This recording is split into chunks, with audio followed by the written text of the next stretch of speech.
Namaskar, welcome to Asiatic Dialogue, and we are now in the episode number 8 relating to that of the history of temple studies.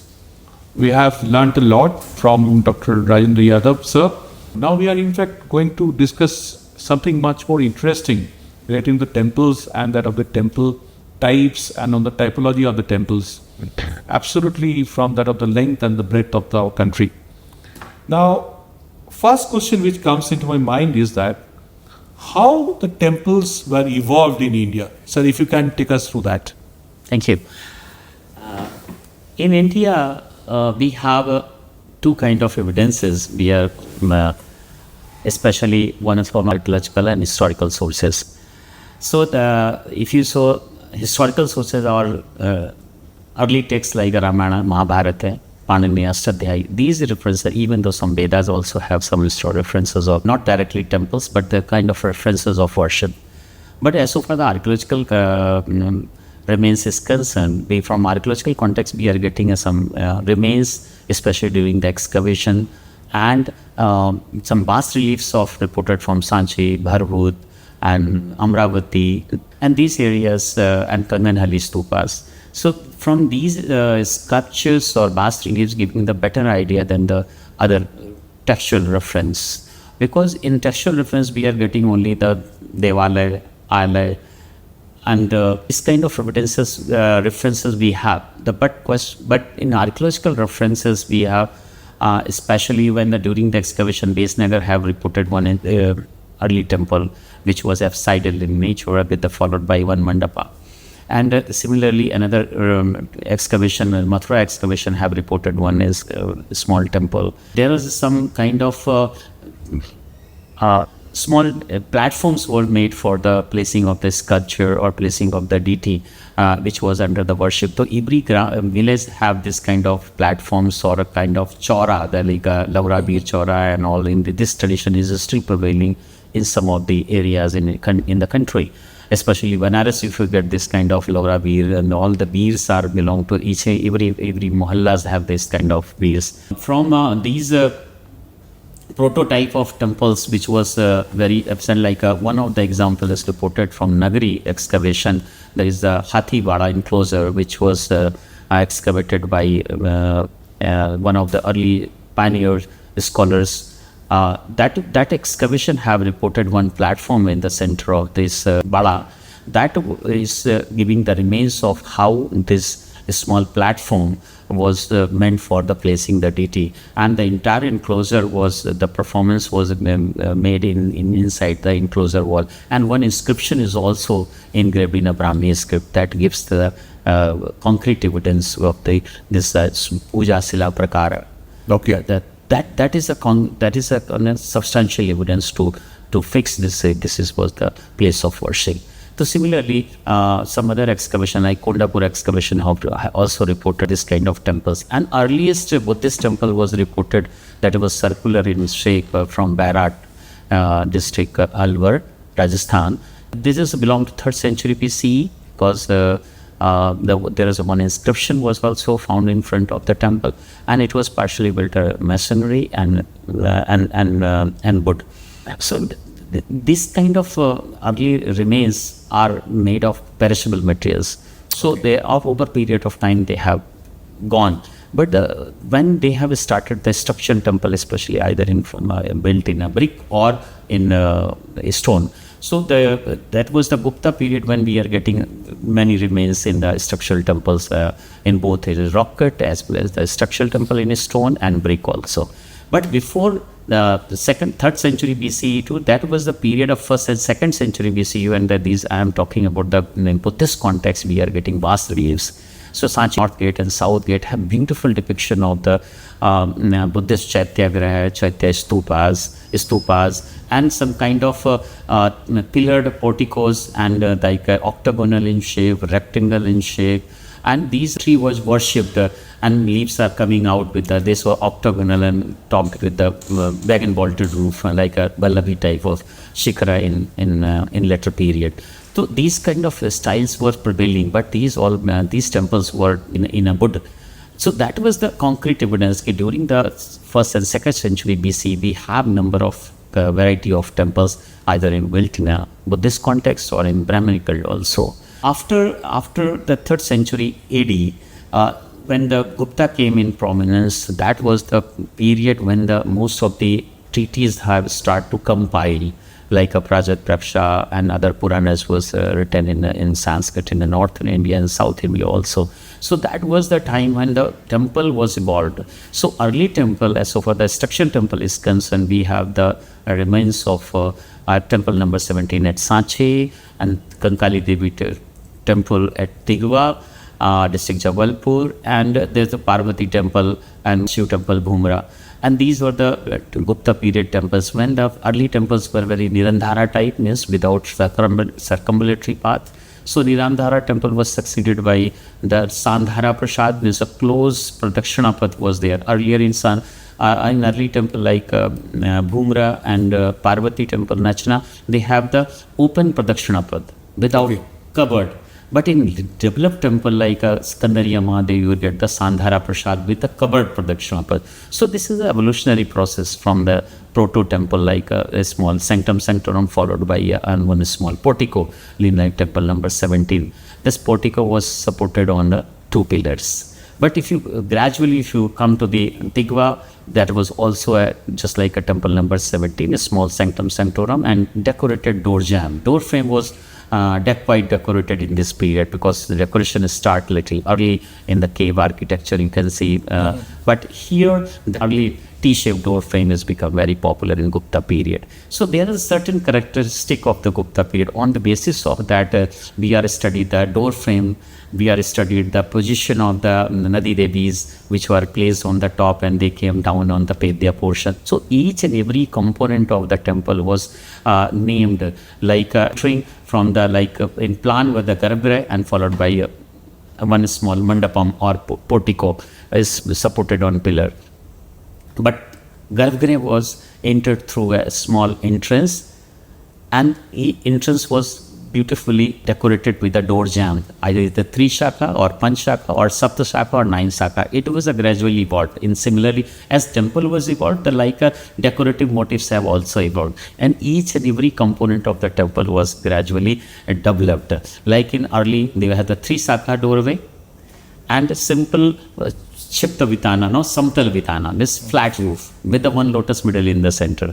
In later period, we have the Chipta Vitana, and on evolved temple like Kandariya Mahadev Mandapa have the cusped ceiling, like a kola in the center. So this kind of gradual development we studied in the temple architecture. In Gupta period, we have all 3 stages. For the first Samtal Vitana, second we have gone to some kind of small miniature Shikhara or proto Shikhara was evolved in the Devgarh Dasavatar temple, and then if you go the brick temple of Bhitar, we are getting all pyramidal Shikhara. Then the number of shakhas was increased, and earlier there was no Bhadras, because all 3 cardinal directions was flat in the temple number 17. But if you see the Bhadrarathika of Nachna Parvati, they have the oriel windows. Randhras was open, windows were open to get a light inside the sanctum sanctorum. And gradually in temple number Devgarh Dasavatar temple, you will get all 3 deities, Narayan and Gajendra Moksha Vishnu was depicted in the cardinal portion. That was the first time the single sanctum sanctorum became the Panchayatan temple, Ekayatan and Panchayatan. So Panchadev Upasana was start. So that is the gradual development, and Devgarh Dasavatar temple was the first identified Panchayatana and open Nirandhara Prasad. Okay. There was a Nirandhara, the Pradakshina was there, but people can take a circumambulatory or Pradakshina, they can do it, but it was open on platform. So all 4 cardinals corners have the one small miniature shrines. Okay. So this is a gradual development. After Gupta period, we can say in northern India, we have this was the foundation, and from here Rekha Nagar Shikhar was evolved, and sometimes we called it Latin Shikhara. So Rekha Nagar called it Latin Shikhara. Okay. This nomenclature was given by Mithaki, because the Lat was the region, a geographical unit in the Saurashtra region, which was the cradle of the place of origin of Latin Shikhara. So this nomenclature was quietly accepted by the Europeans or early scholars, so they call the Latin Shikhara, some people are like Rekha Shikhara. So this is the nomenclature we use for the Nagar Shikhar. But Nagar also have subdivisions. Okay. So they have also subdivisions. Similarly, when the temple was evolved, so in the right from after Gupta period, there were the new successors in the 6th century or 7th century onwards, and between 9th century. In 300 years, Nagar Shikhar was fully evolved. Or not only that, in the central India, but in the western India as well as the eastern India also have the same kind of revolution took place.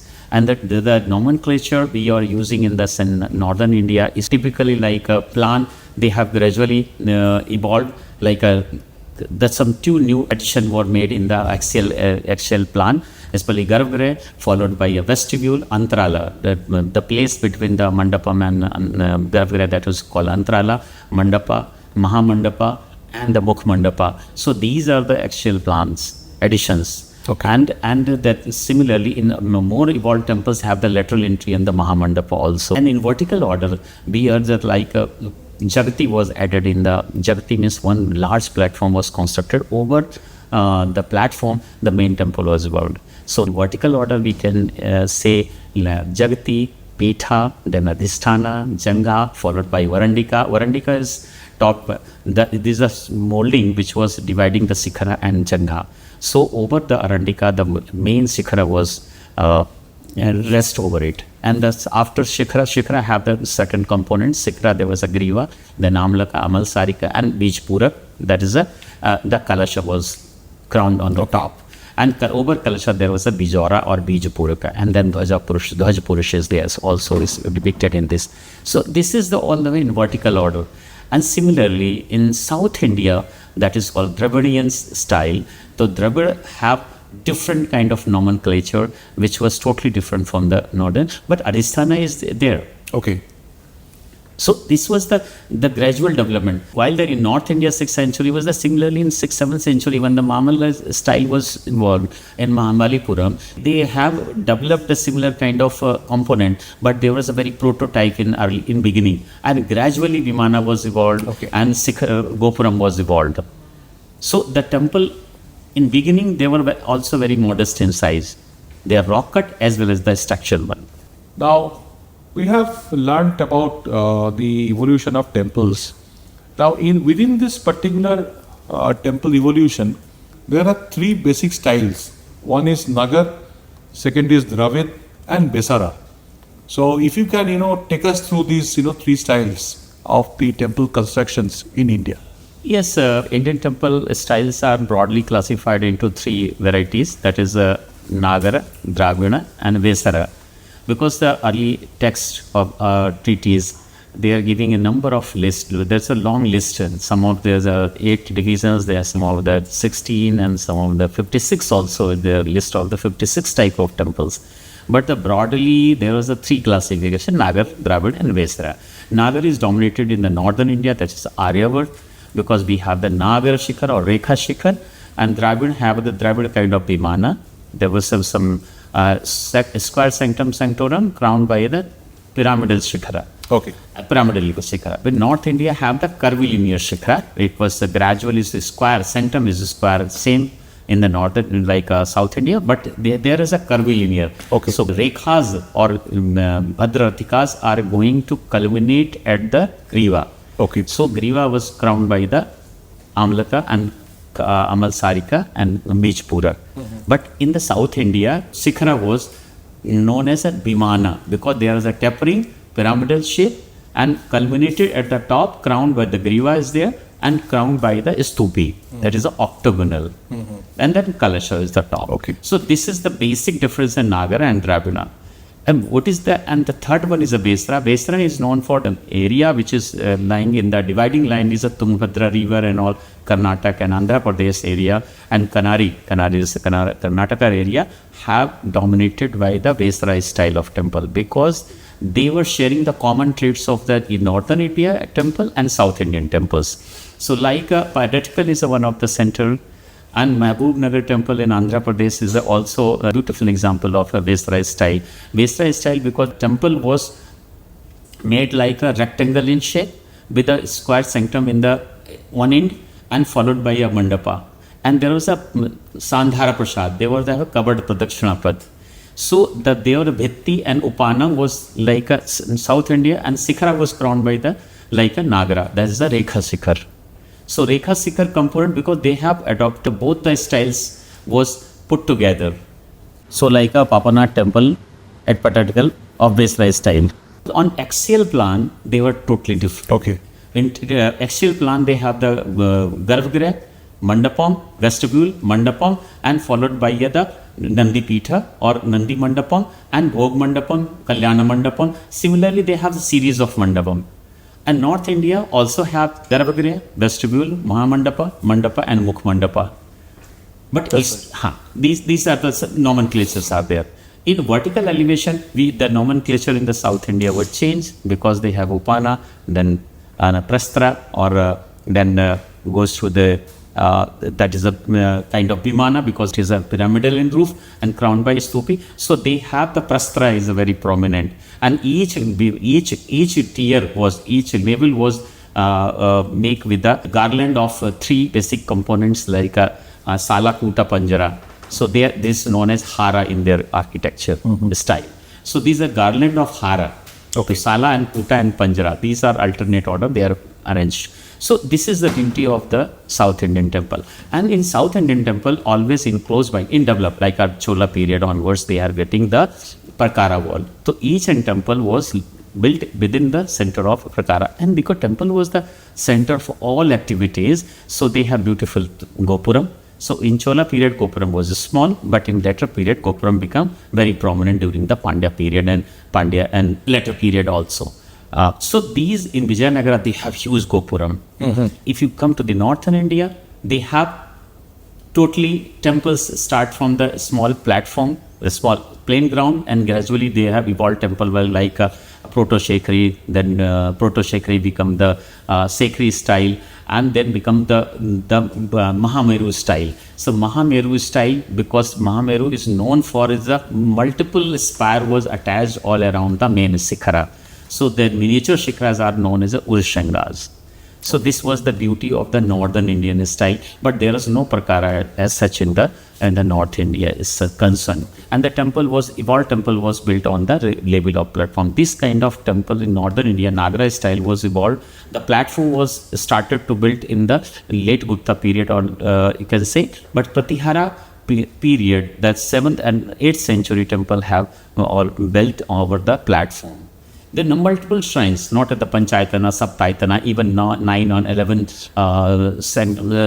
sanctuaries was built in a one common platform, like a Gargaj temple. If you the Dahi, have the Lalitpur district, have the number of the Pratihara temples which were built on a platform, raised platform, that is called Janti. But the culmination of the Nagara style, we can see in case of Khajuraho, and one of the Bhumij style, that is sub-style of Nagara, that was very much dominating in the Malwa area, and Udayeshwar temple was also built on the reach Jagati. Okay. So this was the all very broadly classification. As so far the Vesra style is concerned, Vesra have they were built on a plain ground without any percotta, without any enclosure wall, sharing both the culture trait of the Nagar and Dravida. So this is all three sub-style of the Indian temples. But these, each and every style have, like a North Indian, have further classified in many types. Okay. And so it is great knowing that, the particular styles and how it is so very, entangled with our architecture and also with the beauty of the temple. Now, if you can give us some very typological examples of, some of the temples in North, East, South and West. And, India is actually vastly dispersed within that of the North and the South India, and also from the East to the West, right? If you can just, give some of the examples and also types, if you can just, entwine between them. Interestingly, if you see the North India is have a very diversified culture, architectural modifications was being done over period of time, because early temples were very small and modest, like in Gujarat area. The Western, because Western have the different canonicals like a Chiranawa. They have Eastern India have Bhuvan Pradeep and Bhuvan Silpa Prakash. These kind of canonical treatises are there. So they have given the terminology is totally different from the north and east and west. And with the central core area, which was dominated by Samarangana Sutra or early treatises like Aparajit Praksha. So what is the basic difference? They are sharing the common trait in northern India, that is the entire Aryavart and the western coast of the Saurashtra and Kathiawar region. Because what is the beauty of that? There are certain decorative motif was changed. So, and the temple of central India they have also Proto-Shekari, Shekari and Ekandaka and Anakandaka. But that nomenclature, like the single spire is called Ekandaka in the western India. Okay. But here we call the Rekhanagar. Okay. But Ekandaka become Anekandaka, because when they call the multi-spire they call Anekandaka. But here we call the Mahameru style, because in central India. If you go to eastern India, they have the Rekha Devul, Pidha Devul and Khakra Devul. All three basic types. The Rekha means the linear Shikhra, spire, curvilinear Shikhra, and Pidha Devul is stepped. The visual, we call it the Fasana in the central India, but in central India especially, and the eastern India, like Odishan style, we call the Pidha Devul, and Khakra Devul, the vaulted roof. Vaulted roof is known in the central India, we call it is a Pallavi style. So Pallavi style is almost common in everywhere in the south India also, because Sala means the vaulted roof. But in northern India, it called the Pallavi style. Eastern India, Odishan architecture or canonicals are giving the name is Pidha Devul and Khakra Devul. So Khakra Mundi, that is also in Odia, we call it Khakra Mundi. So Khakra Mundi temples were always dedicated to a goddess. Okay. This is the beauty. Like a Durga temple in North India, we call the Jageshwar. So Jageshwar Durga temple is also having the vaulted roof. Here Telika Mandir in Gwalior. Telika Mandir is located in the Gwalior fort, is also have the vaulted roof like a Khakra Mandi. So this kind of, we are sharing the common traits, only the nomenclature was changed. Okay. So similarly, when the Dhaki was studying the temple, they have given the different nomenclature, Mahamaru style, Mahagurjar style. These are the subtype of the, according to the regional variations, they have given that different nomenclature. Like Khajuraho, we call the Mahameru style, because the one central spire have the multiple urshangas on the board stuck with the main shrine. So these urshangas were arranged in the 3 tiers, and finally the main central Sikhara was located. So now the beauty is the beauty of the North Indian temple. Okay. But in South India, we have all 3 types. They never change anything. Okay. They never change. Only the Besra has a certain changes, but after standardization, when the Bhumij Shaili of North India, which was based on the Samarangana Sutradhar, when it was percolated down, because the domain of the Bhumij style of North India was very wide, and because from the Gujarat or Rajasthan area, from Rajasthan, it goes to Karnataka, enter in the Karnataka, the temple of Hoysalas and the Somnathpura, all built on the Bhumij style. But in Maharashtra, it gives the Mirapatta style, because slightly Sikhara was changed. But if you closely read, like Adam Hardy have very nicely, and other scholars also have nicely explained how the Bhumij style become the merged with the North South India with the new style, which is like which is derived directly from Bhumij style, Nagra Bhumij or Bhumij style of North India, and that has become the Vesara style in the South India. So marvelous. All the marvels taken together. In fact, we can say it has been a marvelous way of explanation what sir has given us the entire panoramic view of the temple structures, and also that of the temple typologies or the types of temples all over the India. Right from that of the history of temple studies, and who are the major scholars and also the pioneers behind this study. So you have got an entire basket and also entire cascade of the information taken together into this particular history of temple studies. And also sir has touched specifically one episode. This is the episode number 8, or the last episode, which he has touched on that of the temples and the temple typology. We can also extend to some other episodes, or in fact at the present moment we are actually keeping it out here itself. And the fact we can take this particular temples and the types of temples in other episodes, but at the moment we are actually now finishing off this particular the era of the temples studies, and also the types of the temples out here itself. Thank you very much, sir. Thank you very much. It was a very absolutely as a heartwarming to listen from you, Nice. and it was a rise absolutely in terms of the mentorship which you have given the entire temple studies. Thank you very much.